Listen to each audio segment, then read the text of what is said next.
इस बहती नदी की कलकल आवाज को सुनिए, कितनी मनमोहक जलधारा है। अब इस नाले को देखिए, दोनों एक ही शहर की तस्वीर है। इस शहर का नाम भागलपुर है। भागलपुर देश का दूसरा सबसे प्रदूषित शहर है। Centre for research on energy and clean air की रिपोर्ट ऐसा ही बताती है। इससे पहले देश के 10 शीर्ष प्रदूषित शहरों में भागलपुर लगातार रहा है। पूरा विश्व आज पर्यावरणीय दृष्टि से पर्यावरणीय संकट के दौर से गुजर रहा है।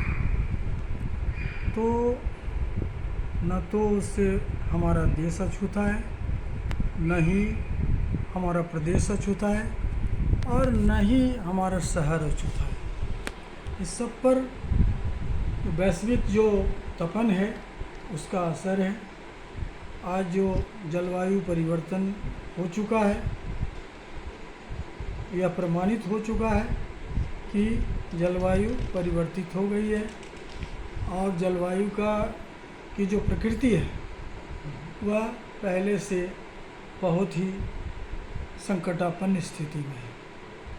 तो इस दृष्टिकोण से अगर हम बिहार को देखते हैं तो बिहार में भी अभी जो जलवायु संबंधी जो इसके तत्व हैं जैसे तापमान है, वर्षा है, जंगल है, जल है, ये सब पर आज जो ये वैश्विक तपन का या जलवायु परिवर्तन का बहुत गहन असर है। भागलपुर प्रारंभ से ही भागलपुर खास करके भागलपुर जो नगरीय क्षेत्र है वह आज भी उसमें कोई क्षेत्र जो है वह जो टीले की तरह है, अल्कलाइन बेड पर बसा हुआ है, एक टीला बचा हुआ है और उसी पर जो 1881 में 40,000 की जनसंख्या थी वह आज 6 लाख के करीब हो गई है। तो जनसंख्या के रहने के लिए, निवास के लिए घर का बनना आवश्यक है। फिर और जो उसके एलाइड एक्टिविटीज़ हैं उससे संबंधित जो क्रियाकलाप हैं उसके लिए भी ज़मीन की ज़रूरत है। तो उसके लिए पहले यहाँ बहुत जंगलात हुआ करते थे। अब पर्यावरण इतना अच्छा था कि अंग्रेज़ लोग यहाँ बसते थे। अंग्रेज़ लोगों को यहाँ बड़ा ही अनुकूल वातावरण मिलता था और वो यहाँ मज़े से रहते थे। गर्मियों में यहाँ पर आकर, गर्मियों में भी आप कलकत्ता से यहाँ चेंजर्स आते थे लोग और यहाँ आनंदित होते थे यहाँ के वातावरण से, पर्यावरण से। वो लोग हर एक वर्ष वो आते थे। लेकिन आज गंगा में पूरा जो जल की मात्रा थी गंगा में काफ़ी रहती थी उस समय। अभी तो गंगा बिल्कुल रिबन की तरह, पतली धारा की तरह, नीली धारा की तरह, अगर हम दूर संवेदन से उसका छायाचित्र लेते हैं तो देखते हैं एकदम छोटी सी रिबन। अब कुछ दिन के बाद तो लगता है कि लोग पैदल ही गंगा पार कर जाएंगे। ऐसा अगर रहा कि गंगा में जल की कमी हुई, जो जगह जगह बांध बन गया।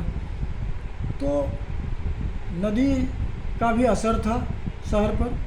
नदी में जो जल था तो उसका भी उस नदी के जल को टच करती हुई जो वायु शहर में आती थी उससे ठंडक शहर का वातावरण बिल्कुल अनुकूल रहता। हाँ, निवास के अनुकूल रहता था। तो अभी जो है सो ये वृक्ष कट गए हैं और पूरा अर्बन मोजाइक हो गया है। यानी कि सब जगह सीमेंट कंक्रीट से जो धरती ढक गई है। कहीं भी जल भी अंदर में जो धरती के अंदर जल की भी कमी हो गई है।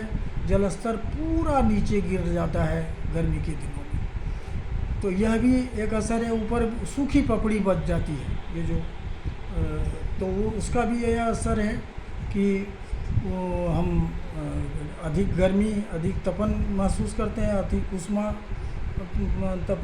महसूस करते हैं। साथ ही जो गंगा नदी में जो दियारा लैंड है, दियारा लैंड पर जो वो डजलिंग सैंड जिसको कहते हैं, गंगा वो तपा हुआ बालू जो है उसका भी असर होता है। वह हवाएं भी उससे मिल कर के शहर की ओर आती है, तो उससे भी ऊष्मा बढ़ जाती है शहर की। तो ये हम देखते हैं कि यह बहुत ही भयावह स्थिति आने वाली है। जल मिलेगा नहीं, जितने जल निकाय थे वो सब सूख जाते हैं अब, और जो जल निकाय की संख्या में ज़बरदस्त गिरावट आई है। हमको लगता है कि अगर हमने सर्वे किया है और सर्वे में सिर्फ 5% जल निकाय बचा हुआ है।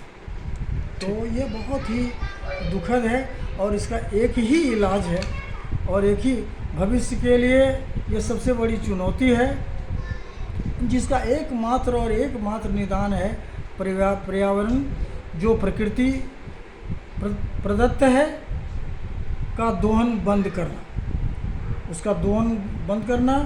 और मेरी आम जनों से विनती है, निवेदन है, करबद्ध प्रार्थना है कि जैव जगत को सुंदर और सुखद बनाने के लिए, उसके सुखद भविष्य के लिए पर्यावरण को यथावत रखें, जैसा कि हमने कोरोना काल में किया था।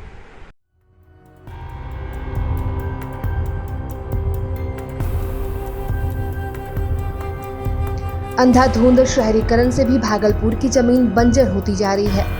संकट इतना गहरा है कि अभी से अगली पीढ़ी की आबो हवा की चिंता भी होने लगी है। लेकिन चिंता से काम नहीं चलेगा, इस पर चिंतन करना होगा सरकार और समाज दोनों को।